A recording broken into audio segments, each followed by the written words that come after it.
किसी भी अस्पताल में आप देखते हैं कि पेंडिंग पेशेंट्स की जो पेशेंट्स आती है उनकी संख्या बहुत बढ़ती है और बढ़ रही है और बढ़ गई है। वैसी कोर्ट्स में संख्या बढ़ गई। इसका कारण क्या है, इसकी वजह क्या है? लोगों की आस्था है। अस्पतालों में लोगों की आस्था है, इसलिए संख्या बढ़ती है पेशेंट्स की। कोर्ट्स में लोगों की आस्था है, विश्वास है, इसलिए संख्या बढ़ती है। और इसके लिए हम लोगों को इंफ्रास्ट्रक्चर बढ़ाना है। जैसे अस्पतालों का इंफ्रास्ट्रक्चर बढ़ाना है, वैसे कोर्ट्स का इंफ्रास्ट्रक्चर बढ़ाना है और नए नए माध्यम भी अपनाने हैं। जैसे अभी हाल ही में हमने पिछले सप्ताह में लोक अदालत को अपनाया था, स्पेशल लोक अदालत। उसमें करीब 1000 केसेस 5 दिन में हमने तय करिए। इस साल गर्मी की छुट्टी में 6 सप्ताह जब सुप्रीम कोर्ट नॉर्मली रिसेस पे रहता है, 21 बेंचेस ने काम किया और 21 बेंचेस ने काम करके 4000 केसेस की सुनवाई की और उसमें 1170 केसेस का निवारण हो गया।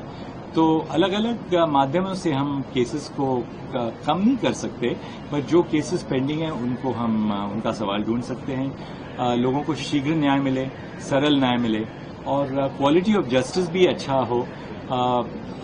हमने ये देखा है कि हमारी भाषा कोर्ट में अंग्रेजी है, क्योंकि अब सर्वोच्च न्यायालय में हर एक राज्य से केसेस आते हैं, हर एक राज्य से जजेस आते हैं, पर सामान्य जो नागरिक है उनकी भाषा जो है, उनकी शैली है, उनको सहज रूप से हम समझा सकें कि उनके केस में क्या हो रहा है। तो आर्टिफिशियल इंटेलिजेंस के माध्यम से हमने सारे निर्णय सुप्रीम कोर्ट के जो हैं वो अलग अलग क्षेत्रीय भाषाओं में हमने ट्रांसलेट किए हैं।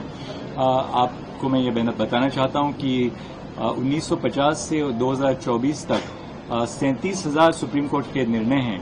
उनमें से 22,000 निर्णय अभी पंजाबी में ट्रांसलेट हो गए हैं आर्टिफिशियल इंटेलिजेंस के माध्यम से।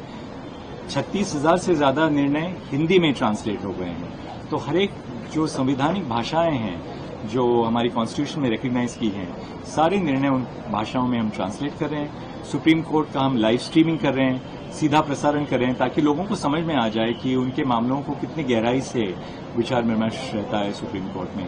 तो टेक्नोलॉजी के तहत काफी कुछ पहल हमने अपनाई है, जिससे मुझे लगता है कि काफी फर्क आ रहा है।